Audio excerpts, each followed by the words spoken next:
The Pope announced his shock decision to a gathering of cardinals inside the Vatican that from 8 p.m. on the 28th of February he will resign as leader of the world's 1.2 billion Catholics. The Pope, looking frail, spoke in Latin. In order to govern the bark of St. Peter and proclaim the gospel, both strength of mind and body are necessary. Strength which in the last few months has deteriorated in me to the extent that I've had to recognise my incapacity to adequately fulfil the ministry entrusted to me. The news came as a complete surprise, even to Vatican insiders and close aides. Holiness, we have listened to you with a sense of bewilderment, almost completely incredulous, and in your words we found the great affection which you have for the sacred house of God, for this church which you have loved so much. The Vatican said the Pope suffers no specific illness and there was no outside pressure on him to go. The decision was entirely his. Once he leaves, he'll take up residence in a monastery inside the Vatican grounds. To say, I resign, you need to be a great man. All the cardinals were shocked and were looking at each other. And from March the 1st we will start preparing for the conclave and for the new Pope. That conclave will start its deliberations in early March. The traditional mourning period following the death of a pope will not have to be observed in this case. The Vatican suggested on Monday a new pope may be in place by the end of March, in time for the Christian festival of Easter. The conservative and German-born Pope Benedict was elected in 2005. At 78, he was even then one of the oldest popes to assume the leadership of the Catholic Church.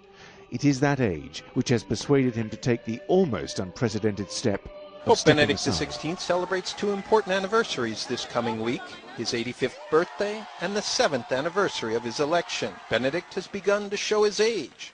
Walking, for example, has become more difficult for the Pope. He occasionally uses a cane and needs to be wheeled into St. Peter's on a rolling platform. It all leads to a legitimate question. Could he resign? This is a Pope who's just been to Cuba and Mexico, led long Easter liturgies, and is finishing the 3rd volume of his trilogy on the life of Christ. I don't get the sense that he's about to resign or stand down at any time. In the history of the Church, there have only been a handful of popes who have resigned, but Benedict XVI does leave open the possibility. As he says in the book, Light of the World, if a pope clearly realizes that he is no longer physically, psychologically, and spiritually capable of handling the duties of his office, then he has a right, and under some circumstances, also an obligation to resign. While Benedict has found himself right in the middle of the church sex abuse crisis, he says that's no reason to call it quits. As he says in Light of the World, when the danger is great, one must not run away. One must not run away from danger and say that someone else should do it. There are moments when Pope Benedict may look tired, but nothing compared to the weakness and frailty of John Paul II in his final years.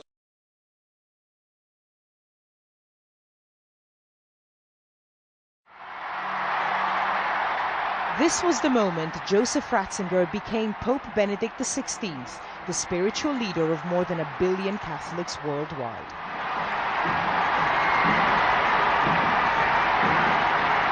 On April 19, 2005, crowds gathered in St. Peter's Square to cheer his elevation, and he could have been in no doubt as to how crucial the timing of his papacy was. He followed in the footsteps of the most popular pope in living memory, John Paul II. The differences in style were obvious from the start, but ideologically the two men were very similar. Joseph Ratzinger was known for his hardline conservatism, and he had been head of the Congregation for the Doctrine of the Faith during Pope John Paul's papacy, which means he had been the driving force behind the doctrine. The biggest test to face Pope Benedict was unquestionably the child abuse scandal. Although cases had already emerged, especially in the US, it was under Benedict's tenure that the pedophile scandal truly erupted worldwide. Thousands of cases, not just in the US, but in many other countries, including Ireland, Austria, Mexico, the Netherlands, and even the Pope's native Germany. And most damaging of all, accusations and growing evidence that the Church had willfully covered up several cases, transferring the offending priests from diocese to diocese, only for them to molest yet more children in their care. The Vatican's damage limitation exercise was too little, too late to mollify the global outcry. The Pope did apologize and often met victims of abuse at the hands of priests. Above all, I express my deep sorrow to the innocent victims of these unspeakable crimes, along with my hope that the power of Christ's grace, his sacrifice of reconciliation, will bring deep healing and peace to their lives. But some of the accusations were aimed at the Pope himself and his time as Archbishop of Munich.